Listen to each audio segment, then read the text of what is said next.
सिर्फ ये चुनाव नहीं है, ये वर्चस्व की लड़ाई है राजनीति में जो 2024 तक। और बीजेपी अध्यक्ष जेपी नड्डा जी हमारे साथ आज तक पर जुड़ गए। बहुत स्वागत है आपका। सीकर के बाद अब दौसा आप पहुंच रहे हैं। सीकर गया था और सीकर में बहुत अच्छी सभा रही, बहुत उत्साह लोगों में मुझे देखने को मिला। और एक तरीके से मैं मानता हूं कि राजस्थान में भारतीय जनता पार्टी के पक्ष में एक आंधी सी चल रही है, बहुत स्ट्रांग अंडर करंट है और लोग सरकार बदलने के लिए आतुर हैं। आपको आंधी दिखाई दे रही है गहलोत जी के खिलाफ या बीजेपी के पक्ष में? बीजेपी के पक्ष में और गहलोत जी के खिलाफ, दोनों ही बातें हैं। क्यों लग रहा है सर आपको? किस तरह के संकेत आपको मिल रहे हैं? 4-5 बड़ी बातें आपको क्या लगती हैं जो अशोक गहलोत के खिलाफ जा सकती हैं और बीजेपी के पक्ष में? पहली बात तो यह है कि गहलोत सरकार का कुशासन और भ्रष्टाचार, महिलाओं का उत्पीड़न और इसके साथ साथ किसानों के साथ जो तिरस्कार हुआ है, उनके साथ जो जिस तरीके का उन्होंने धोखा दिया है, उससे किसान भी बहुत उद्वेलित है, दुखी है। और दुख के साथ साथ बदलाव के लिए जैसे जिसे कहते हैं कि बैठा हुआ है कि बस मौका मिले और हम सरकार गिराएं। दूसरी ओर प्रधानमंत्री मोदी जी की जो प्रधानमंत्री गरीब कल्याण अन्न योजना है, फिर आवास योजना है, आवास योजना में 9 लाख मकान रोक दिए गए बनने से, तो इससे चीजों का गुस्सा है। और विकास के दृष्टि से जो यहाँ काम हुआ है, जैसे मैं दौसा में आया हूँ, यहाँ एक मेडिकल कॉलेज दिया गया है। सीकर गया हूँ, सीकर को एक नया मेडिकल कॉलेज दिया गया है, एक यूनिवर्सिटी दी गई है, हाईवेज बन रहे हैं। तो जो भारत दोनों ही जगह अमृत भारत में स्टेशंस बन रहे हैं, तो इन सब चीजों का बहुत असर पड़ता है। और अमृत भारत में जो नए स्टेशंस बन रहे हैं, सीकर में भी और दौसा में भी, और ऐसे कई स्थानों पर है, लगभग 34 स्थानों पर बन रहे हैं।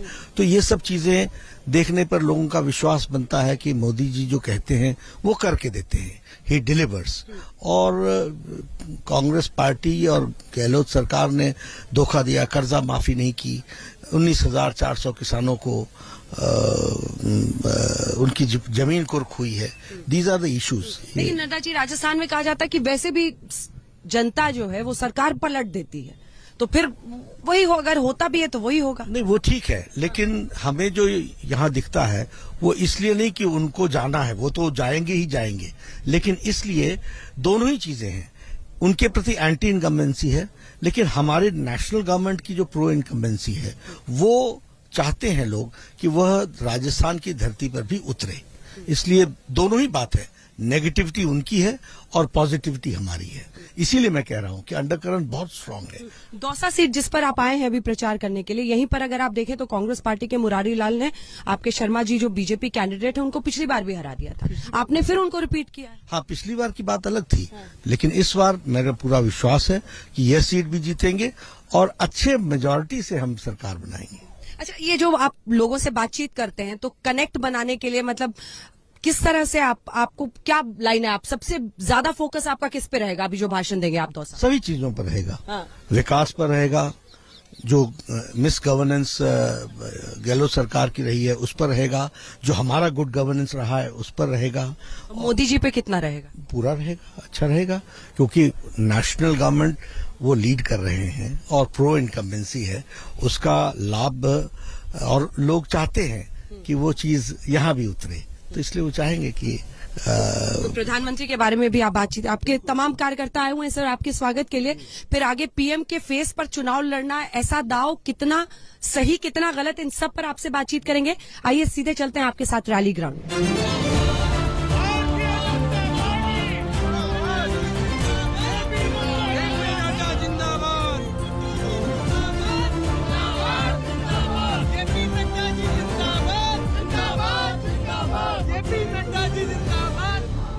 तो अध्यक्ष जी, अब मंच पर नारे लग रहे हैं और आपके भाषण का टाइम आ गया है। किन मुख्य मुद्दों पर फोकस? सरकार जिस तरीके से काम कर रही है उसके बारे में भी चर्चा करूंगा और मोदी जी के नेतृत्व में जो देश में काम हो रहा है उसके बारे में भी चर्चा करूंगा। तो रैली के बाद अब बात करें।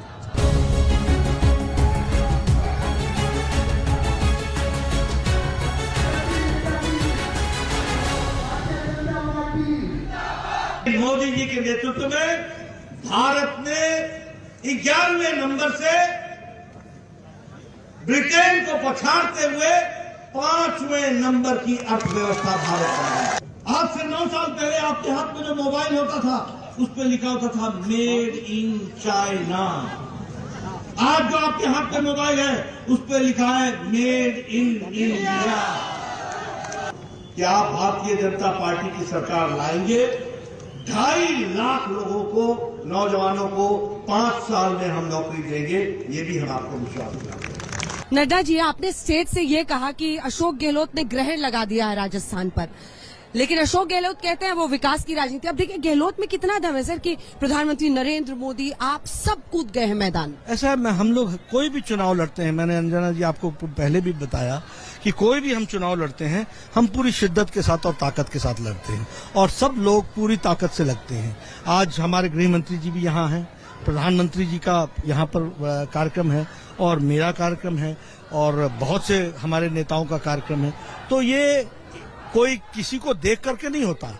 चुनाव लड़ना है तो फिर चुनाव लड़ना है और लड़ना है तो ढंग से लड़ना है। लड़ना है तो फिर यहाँ से लेकर तेलंगाना हर जगह पर पूरी ताकत झोंकनी है। लगभग रोजाना कितनी रैलियां आप कर रहे हैं? 3 से 4 रैली या 3 रैली 1 रोड शो, इस तरीके का हम करें। प्रधानमंत्री ने भी जयपुर में बड़ा सा रोड शो किया, बहुत सक्सेसफुल, बहुत ही शानदार रोड शो था और उस रोड शो में जो उत्साह देखने को मिला वो जयपुर के बारे में तय कर देता है। एक सवाल और, राज्यों के चुनाव में भी लगता है कि आप लोग केंद्रीय, एक सेकंड मैडम, केंद्रीय नेतृत्व के ही भरोसे हैं। ऐसा है, मैंने जैसा कहा कि हम स्थानीय नेतृत्व से लेकर के राष्ट्रीय नेतृत्व तक सभी लोग सब स्तर पर लगते हैं। इसलिए राष्ट्र के भी हमारे मोदी जी हमारे दुनिया के नेता हैं, दुनिया में उनकी धमक है, उनको लोग चाहते हैं और वो हमारे भारतीय जनता पार्टी के नेता हैं। ये हमारा सौभाग्य है। तो उनका हम सदुपयोग, उनकी इच्छा हमेशा रहती है कि पार्टी कैसे मजबूत हो सके, तो वो हमेशा तैयार रहते हैं। तो उनका उपयोग करना, सदुपयोग करना, ये मेरी जिम्मेदारी। अहमदाबाद, इंदौर, जयपुर रोड शो कराते हैं वोटिंग से पहले। सब मैं वही कह रहा हूँ कि ये हमारा सौभाग्य है कि हमारे ऐसे नेता हैं जिनका जो सर्वमान्य है और सब लोग उनको सुनना चाहते हैं और उनकी पॉपुलैरिटी वर्ल्ड में रेटिंग में नंबर 1 है। तो आप समझिए ना, मेरे लिए वो कितनी सौभाग्य की बात है कि वो हमारे पार्टी के नेता हैं और अपने आप को कार्यकर्ता समझ करके वो काम करते हैं। जो भी उनकी इच्छा, जो भी हम कहते हैं उसको वो पूरा करते हैं और अपने से खुद बढ़ करके कि पार्टी क्या कर रही है, कैसे कर रही है, इसके बारे में चर्चा करते हैं। तो उनका हम उपयोग न करें, ये तो हमारे लिए ठीक नहीं है। हम उनका उपयोग करते हैं और लाभ भी पार्टी को बहुत मिलता है, इसमें कोई दो राय नहीं है। और साथ ही साथ उनके कारण भारतीय जनता पार्टी इतनी आगे बढ़ी है, इसमें भी कोई दो राय नहीं है। नड्डा जी, आप यहाँ आए हैं सीकर के बाद, तो आप अपने कार्यकर्ताओं से मिलिए। अब जयपुर में आगे की बातचीत होगी।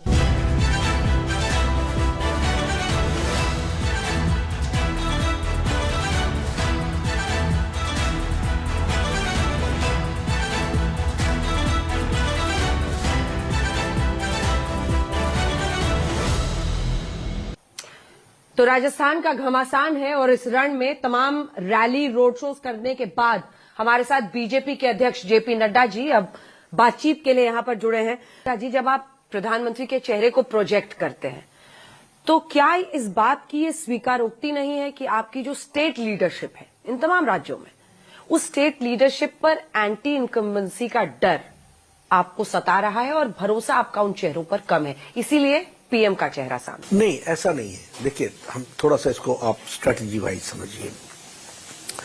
भारतीय जनता पार्टी कार्डर बेस्ड ऑर्गेनाइजेशन है, मास बेस्ड है और आइडियोलॉजिकल पार्टी है। प्रधानमंत्री आज दुनिया में पॉपुलैरिटी रेटिंग में सबसे ऊपर है दुनिया में। अब ये हमारा सौभाग्य है कि वो हमारे भारतीय जनता पार्टी के नेता हैं और शीर्षस्थ नेता है और वह अपने आप को कार्यकर्ता भाव से संगठन के लिए हमेशा काम के लिए और संगठन को आगे बढ़ाने के लिए हमेशा लगे रहते हैं। अब ऐसी परिस्थिति में जो हमारे नेता, ये हमारा सौभाग्य है, तो कैंपेन में हम उनका सदुपयोग करें, ये आवश्यक भी है और हमारे लिए जरूरी भी है। अब यहां से मैं आपको थोड़ी दूसरी बात भी समझाऊंगा कि जब हम कैंपेन करते हैं तो जिला लेवल से लेकर नेशनल लेवल तक सभी लीडर प्रोग्राम्स में आते हैं और सभी के प्रोग्राम्स होते हैं। अब यहां क्या स्टेट लीडर्स के प्रोग्राम नहीं हो रहे? क्या हो रहे हैं? लोगों ने 30-30 रैलियां की हैं, 20-20 रैलियां की हैं, लेकिन उसके साथ साथ प्रधानमंत्री जी आते हैं, रक्षा मंत्री जी आते हैं, गृह मंत्री जी आते हैं, राष्ट्रीय अध्यक्ष आता है। तो अब डिफरेंस क्या है? कांग्रेस में ये फलाने का कार्यकर्ता है, कांग्रेस का कार्यकर्ता नहीं है, ये फलाने का कार्यकर्ता है। तो फलाने की जगह फलाने राम नहीं जाएंगे और फलाने के यहां फलाने राम नहीं जाएंगे। हम एक साथ एक दिन में 20-20 कॉन्स्टिट्यूएंसीज कवर करते हैं। कैसे करते हैं? हर एक कोई 4-4 कॉन्स्टिट्यूएंसीज करते हैं, और प्रधानमंत्री तो संभाग को करते हैं, यानी 10-10 कॉन्स्टिट्यूएंसीज को एड्रेस करते हैं। तो क्या होता है, ये हमारा स्टाइल ऑफ फंक्शनिंग है, जिसको आप लोग कई बार कारपेट बॉम्बिंग भी कह देते हैं। तो ये हम काम करते हैं। तो ऐसा नहीं है कि कोई किसी पर विश्वास नहीं है, ऐसा लगता है ना सर कि स्टेट लीडरशिप पे आपको भरोसा नहीं? पूरा भरोसा है, पूरा भरोसा है। लेकिन सब लोग अपने अपने काम में जुट रहे हैं। आज क्या स्टेट लीडर्स का टूर नहीं हुआ क्या? आज भी हुआ है, लोग गए हैं।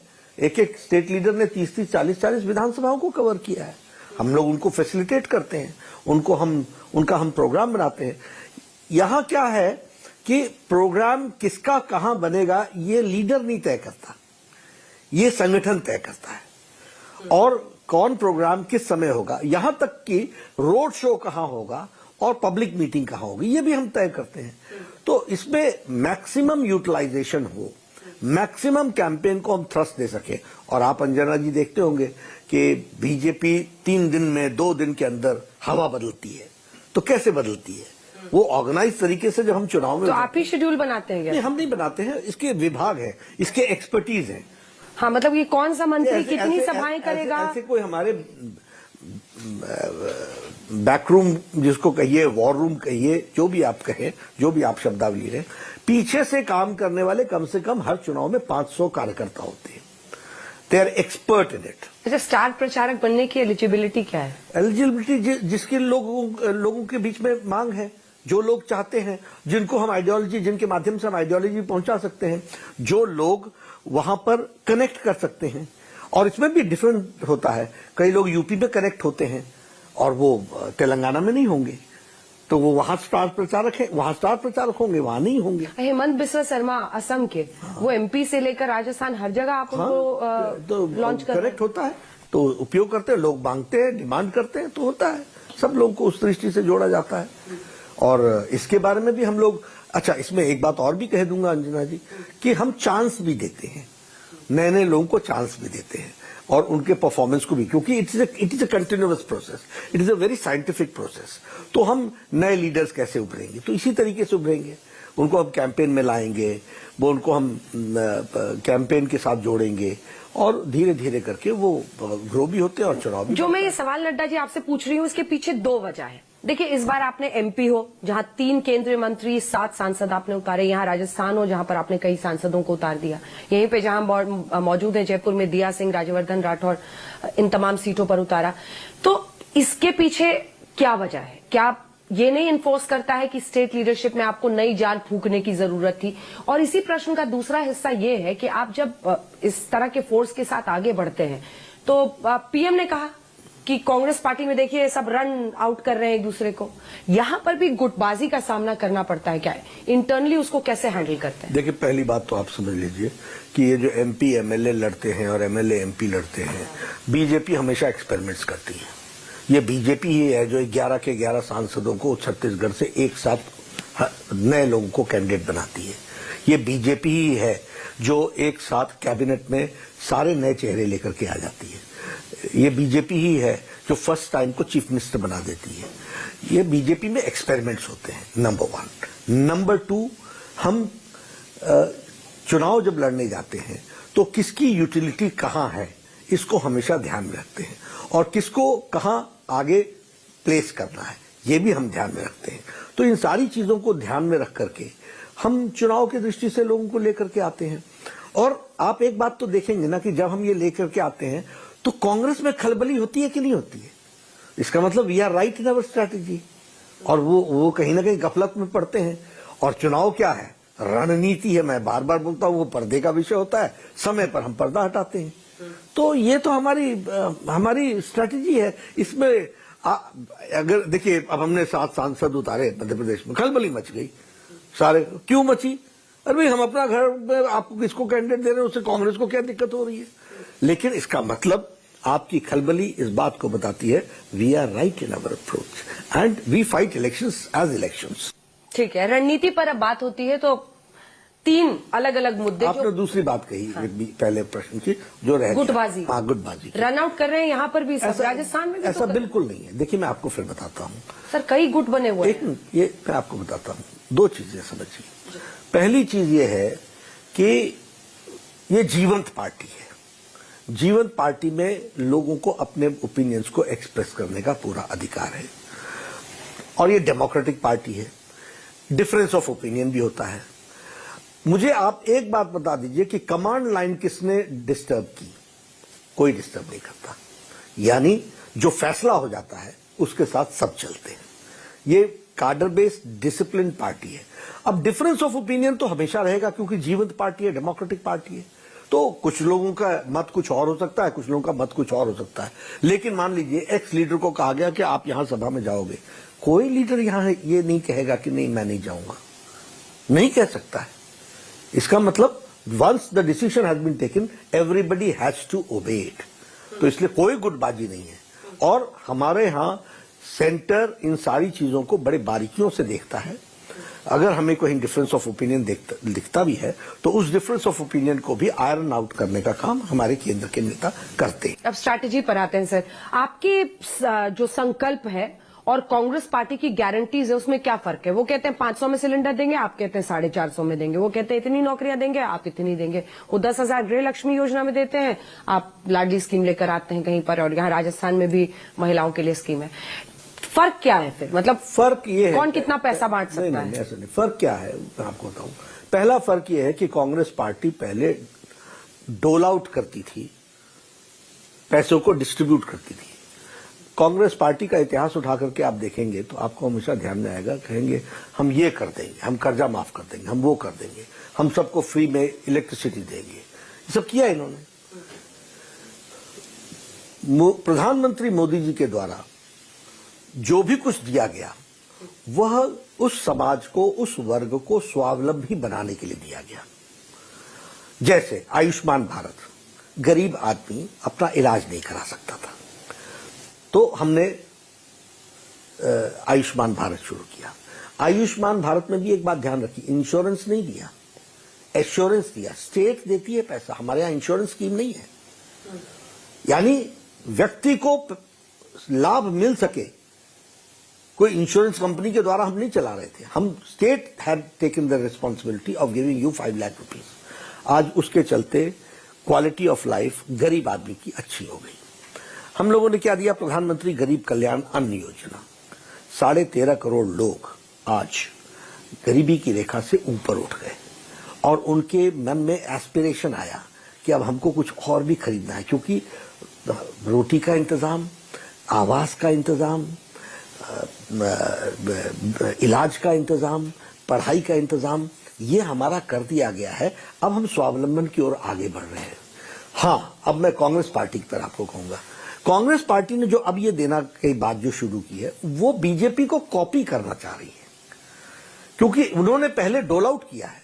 अब उनके समझ में आया कि अब हमको भी स्वावलंबन की बात करनी पड़ेगी। ठीक है, लेकिन वो मैथमेटिक्स नहीं करते, वो वर्कआउट नहीं करते, इसलिए उनकी स्कीम्स अब उन्होंने कहा कर्जा माफी करेंगे। 19,400 किसानों का डिफॉल्ट हो गया और कुर्की हो गई। तो क्या किया आपने? वर्कआउट नहीं किया। आपने कहा हम बेरोजगारी भत्ता देंगे, एक पैसा नहीं दिया। आपने कहा हम नौकरी लगाएंगे, आप एक नौकरी नहीं लगा सके। आपने कहा कि हम इस सेक्शन को इतना फाइनेंशियली सपोर्ट करेंगे, आप नहीं कर सके, क्योंकि आपने लोग लुभावने नारे लगाकर लोगों को गुमराह करने की कोशिश की। बीजेपी ने जो कहा, सौभाग्य योजना, प्रधानमंत्री गरीब कल्याण अन्न योजना, आवास योजना, जल जीवन मिशन, उज्ज्वला योजना, उजाला योजना, ये सारी योजनाएं धरती पर उतारी गई हैं। क्यों? क्योंकि इसका मैथमेटिक्स वर्कआउट हुआ था। उनका मैथमेटिक्स वर्कआउट नहीं हुआ, इसलिए काट की हांडी बार बार नहीं चली। लेकिन नड्डा जी, आप इसको कितना भी सुंदर सुंदर नाम दे दीजिए, अगर आप खाना दे रहे हैं तो आप मुफ्त खाना दे रहे हैं और उसका खर्च स्टेट उठा रहा है। सुप्रीम कोर्ट ने भी इस पर चिंता जाहिर की है। आप मतलब विपक्षी पार्टियां करें तो रेवड़ी, आप करें तो लाभार्थियों को हम दे नहीं, रहे जब आप कहते हो कि हम फ्री इलेक्ट्रिसिटी देंगे, खर्च तो स्टेट पे है ना, ये रेवड़ी है, ये रेवड़ी है। अगर आप इसकी जगह पर ये कहें कि भूमिहीन किसान को हम कुछ फाइनेंशियल सपोर्ट देंगे, तो ये उस वर्ग की आप बात कर रहे हैं जिस वर्ग को कोई नहीं देख रहा है, और उसके कारण हमारी इकोनॉमी को जो ग्रोथ मिलनी चाहिए वो उसमें हिंडरेंस बन रहा है। तो उसको हम जब सपोर्ट करते हैं तो वो हम समाज को, देश को आगे बढ़ाने का काम ठीक है। अब लगभग जैसे मैं आपको बताता हूं, 13.5 करोड़ लोगों को गरीबी की रेखा से निकालना, ये हम नहीं कर रहे हैं, इंटरनेशनल मॉनेटरी फंड ने कहा है, IMF ने कहा है 13.5 करोड़। अब ये एम्पावरमेंट हुआ कि नहीं हुआ? अब आप देखिए, इस बार की दिवाली में रिकॉर्ड लोगों ने खरीदारी की है। कैसे की है कि जब उनके रोटी कपड़ा मकान की बात कंप्लीट हो गई तो उनके पास जो फाइनेंशियल सपोर्ट था, जिसको 2 वक्त की रोटी को खाने के लिए जूझते थे, उससे जब वो निकल आए तो वो आगे की बात सोचने लग गए। तो ये है एम्पावरमेंट। और आप रेवड़ी बांट रहे हो, और रेवड़ी में हमको भी रेवड़ी मिल जाए तो क्या क्या इसको क्या बोला जाएगा? चलिए ठीक है। अगर अब इससे आगे बढ़े तो तमाम पार्टियां अपनी अपनी तरफ से वादे कर रही हैं, लेकिन बीजेपी की तरफ से आप उसमें क्या ऐड करते हैं? हिंदुत्व की पिच। अब सवाल, अब क्यों मैं बोल रही हूं, मैं पूछती हूं आपसे। कन्हैया लाल की बिहेडिंग का जो टेलर थे उदयपुर में, कन्हैया लाल जी का परिवार अभी भी 18 महीने बाद सर इंसाफ का इंतजार कर रहा है।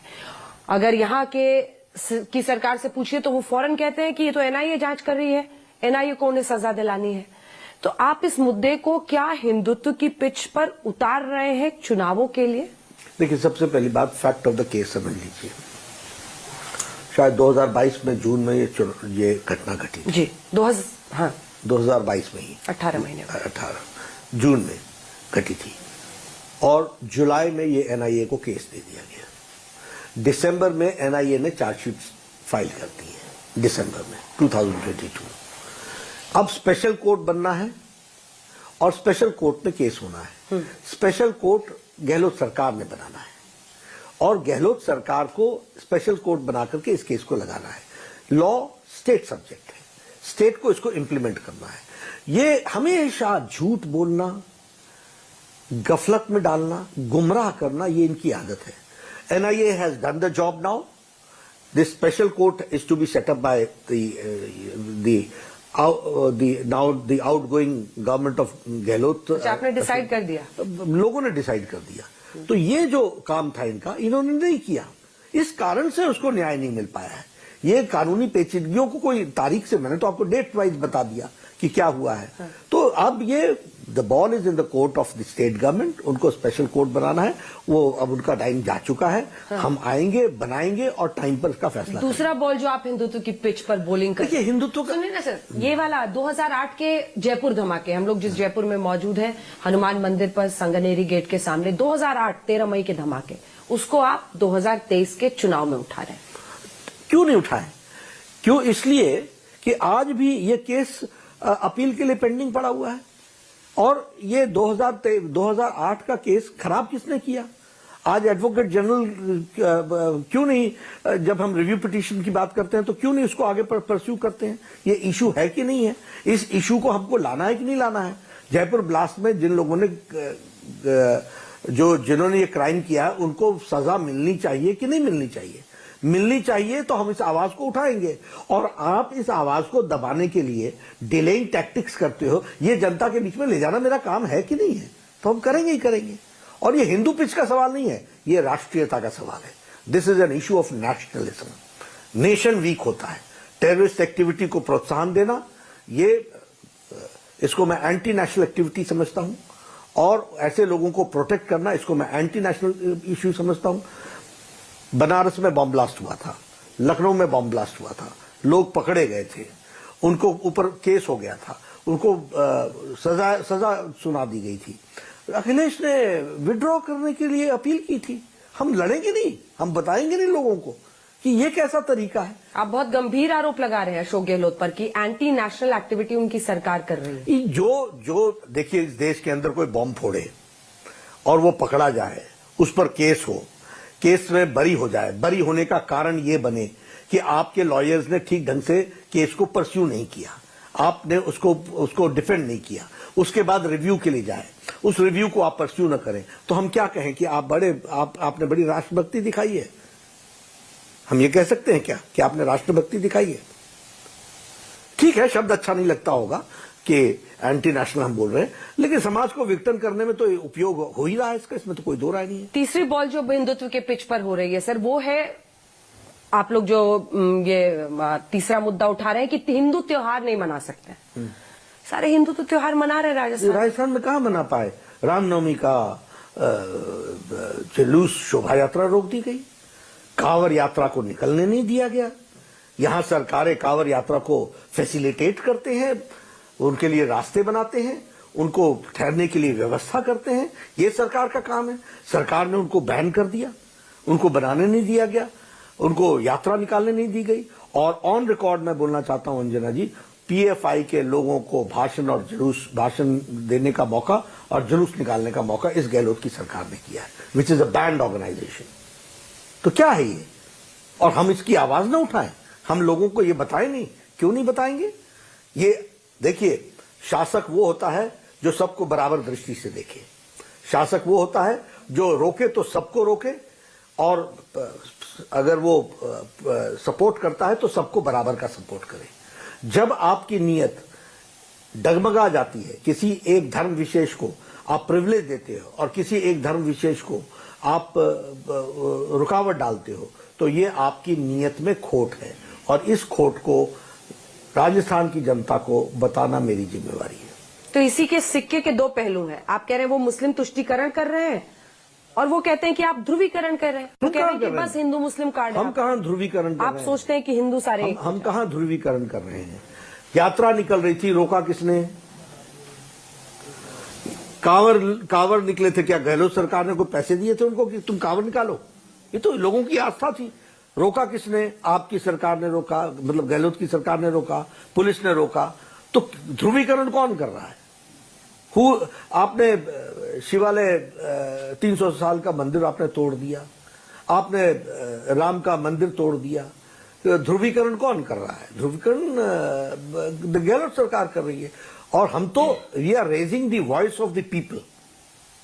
हमने तो कभी नहीं कहा कि कोई ईद न मनाए, हमने तो कभी नहीं कहा कि आपको ईद के मनाने की फैसिलिटी नहीं है। और एक पिच बना रहे हैं राहुल गांधी भी, और वो पिच कई राज्यों में इंडिया गठबंधन के लोग बना रहे हैं, और वो पिच है जिस पर उनकी बॉलिंग हो रही है, वो है कास्ट सेंसस। वो कहते हैं बीजेपी इस पर बैकफुट पर है। कोई बैकफुट पर नहीं है, कोई बैकफुट पर नहीं है। ओबीसी के लिए और सभी समाज के लोगों के लिए जितना काम मोदी जी ने किया है, किसी भी सरकार ने नहीं किया है। ऑन रिकॉर्ड, ये प्रधानमंत्री गरीब कल्याण अन्न योजना, 80 करोड़ की जनता को 2 वक्त की रोटी का इंतजाम करना, इसमें सभी धर्म के लोग हैं और सभी जातियों के लोग हैं। उज्ज्वला योजना में 11 करोड़ लोगों को गैस का सिलेंडर देना, इसमें सभी धर्म के लोग हैं, सभी जाति के लोग हैं। प्रधानमंत्री किसान सम्मान निधि योजना, 11 करोड़ लोगों को, किसानों को सम्मान देना, इसमें सभी धर्म के लोग हैं, सभी लोग हैं। हमको कभी भी इस तरीके का हम लोगों ने कभी ये लड़ाई नहीं लड़ी। और मोदी जी ने हमेशा स्पष्ट रूप में कहा है कि सबसे बड़ी जाति है तो वो गरीब है, उसकी चिंता करना, उसके बारे में सोचना। नड्डा जी, इस देश में इसको दुर्भाग्य समझा जाए, जो भी समझा जाए, जात के आधार पर वोटिंग होती है, और उसको विपक्षी गठबंधन, आप देखिए नीतीश कुमार ने बिहार में लागू कर दिया। ऐसे ही वहां पर बघेल साहब कह रहे हैं कि हमारा तैयार है, वहां कर्नाटक में वो कह रहे हैं, यहाँ राजस्थान में कह रहे हैं। ऐसा है, इन्होंने मैनिफेस्टो में डाला है कास्ट। वो अच्छी बात है, डाला, बहुत अच्छी बात है, लेकिन they have missed the bus. ये इनसे छूट चुकी है। ये बेचारे नारे ढूंढ रहे हैं कि किस तरीके से कुर्सी तक पहुंचा जाए। इनको कोई लेना देना नहीं है। Rahul Gandhi has got no moral authority before he speaks against his great grandfather. He has got no moral authority to talk about OBC, अगर वो अपनी दादी के खिलाफ नहीं बोलता। उसके पास कोई नैतिक अधिकार नहीं है कि उसके पूज्य पिताजी ने ओबीसी का विरोध पार्लियामेंट के अंदर किया था। आज आप ओबीसी के कार्ड को लेकर के चल करके राजनीति करवाने की कोशिश कर रहे हो। काट की हांडी, मैं बोलता हूं, बार बार नहीं चढ़ती। काका कालेलकर के ऊपर कौन बैठे रहे 11 साल? इनके पर दादा, पर नाना जवाहरलाल नेहरू बैठे रहे फॉर 11 ईयर्स। 1953 में कमीशन आई, 1964 में वो बेचारे इस दुनिया से गए। वो प्राइम मिनिस्टर थे, काका कालेलकर की रिपोर्ट पर बैठे रहे। मंडल कमीशन 80s में आ गया था। पहले नानी बैठी रही, दादी बैठी रही, सम्माननीय लेट मिसेस इंदिरा गांधी, और उसके बाद उनके पूज्य पिताजी बैठे रहे और ओबीसी के खिलाफ उन्होंने पार्लियामेंट में भाषण दिया। आप पहले उसके लिए सॉरी बोलिए ना। आप क्यों नहीं माफी मांगते हैं लोगों से कि हमारे दादा पुरखे जो थे उनको अक्ल की थोड़ी सी कमी थी, अब मेरे में आई है, मैं कुछ बोलना चाहता हूं। बोले वो बताएं। तेलंगाना में आप लोग केसीआर को चुनौती दे रहे हैं। प्रधानमंत्री ने वहां पर कहा कि केसीआर संपर्क कर रहे थे, वो चाहते थे कि एनडीए में शामिल हो। पीएम ने, प्रधानमंत्री ने खुद कहा। केसीआर के सुपुत्र केसीआर सब अब कह रहे हैं कि ये तो कोई फिल्मी कहानी है, इनको स्क्रिप्ट राइटर बन जाना चाहिए। ऐसा है, सच क्या? ऐसा है, सच्चाई ये है कि प्रधानमंत्री जी ने हमसे भी चर्चा की थी और उन्होंने कहा कि इस तरीके का विषय आ रहा है।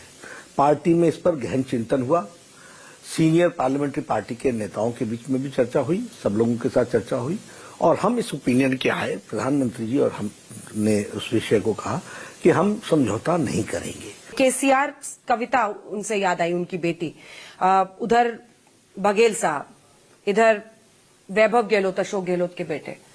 चुनाव के वक्त आपकी एजेंसीज एक्टिव हुई और ये आरोप लगा कि आप एजेंसी के इस्तेमाल से विपक्ष को टारगेट कर रहे हैं इलेक्शन के पहले। बिल्कुल ऐसा नहीं है। देखिए क्या होता है, it is a continuous process. इस कंटिन्यूअस प्रोसेस में ईडी अपना काम करती है, इंडिपेंडेंट एजेंसी है। ये पकड़ाते हैं। अब बघेल साहब की बात कीजिए। बघेल साहब ने जिससे फोन पर बात की और जिसने फोन पर बात की वो सर्विलेंस पर था। अब इलेक्शन टाइम में इन्होंने उससे पैसा मांगा, वो सर्विलेंस में आ गया। अब वो ट्रेल पहुंचते पहुंचते बघेल साहब तक पहुंच गई। अब बताओ ईडी का क्या दोष है? टेलीफोन पे बात करो तुम, आप मांगो पैसा, आपके नाम पर लोग पैसा इकट्ठा करें, वो सर्विलेंस में आ जाए, ईडी एक्शन नहीं लेगी क्या? कविता की बात लीजिए आप। आफ्टर ऑल ये जो पूछताछ उनसे हो रही है, वो पूछताछ के खिलाफ वो कोर्ट में क्यों नहीं जाती है? लेकिन फिर सर वो कह रहे हैं ना कि नरेंद्र तोमर आपके केंद्रीय मंत्री हैं, उनके बेटे का वीडियो वायरल हुआ, उस पर कार्रवाई नहीं हो रही। उसी दिन एफआईआर लॉन्च हुई है और उसी दिन उस पर कॉग्निजेंस लिया गया है और उसकी इंक्वायरी शुरू हो गई है और ये बाकायदा नरेंद्र तोमर जी ने किया है। अब बघेल साहब बोले ना कि बघेल साहब ने एफआईआर लॉन्च कराई कि मेरा गलत केस हो रहा है, ये हमने पैसे नहीं मांगे हैं। कराए ना एफआईआर, तो चीफ मिनिस्टर है, क्यों नहीं कराया एफआईआर? क्यों बचते फिरे हैं? कविता क्यों नहीं गई है कोर्ट में और क्यों नहीं उसने एफआईआर लॉन्च की है कि मुझे गलत ढंग से तंग किया जा रहा है? नरेंद्र तोमर तो गए। तो ये डिफरेंस है ना। ठीक है, अब 5 राज्यों के अंत के सवाल की तरफ आते हैं। 5 राज्यों में कितने राज्यों के आप आश्वस्त हैं कि हम चुनाव जीतेंगे? देखिए, हम राजस्थान में सरकार बना रहे हैं, हम मध्य प्रदेश में सरकार बना रहे हैं, हम छत्तीसगढ़ में सरकार बना रहे हैं, हम एक डिसाइसिव फोर्स की तरह तेलंगाना में आ रहे हैं। हाँ। और हम मिजोरम में भी वापस एनडीए आएगी। राजस्थान में सीएम किसको बनाएंगे? ये तो हम लोग समय पर तय करेंगे। तो कुछ तो होगा, कुछ तो बताइए। देखिए क्या होता है, हम लोग यहाँ अनफोल्ड, कौन आगे चल रहा है रेस? नहीं ऐसा कुछ नहीं है। ये मैं अंजना जी आपसे मैं ऑन रिकॉर्ड ही बोल देता हूँ, मैं सब लोगों को बोलता हूँ। देखिए मैं संगठन का आदमी हूँ, लंबे समय से मैंने संगठन का काम किया है जी। मैं सबको बोलता हूँ इस तकलीफ में मत पड़ो। हमारे यहाँ फैसला 15 से 20 मिनट के अंदर होता है और जब होता है तभी होता है, उससे पहले कुछ नहीं होता। तो जिस दिन होगा हम आपको 15 मिनट बाद जरूर सूचित करेंगे। बीजेपी अध्यक्ष जेपी नड्डा जी, आज तक पर आप आए, दिन भर आपने कैंपेन ट्रेल में हमें भी दिखाया कि किस तरह से जनता से आप कनेक्ट करते हैं और तमाम सवालों के जवाब दिए। आपका बहुत धन्यवाद हमारे साथ आज तक पर जुड़ने के लिए। धन्यवाद आपका। इसी के साथ देश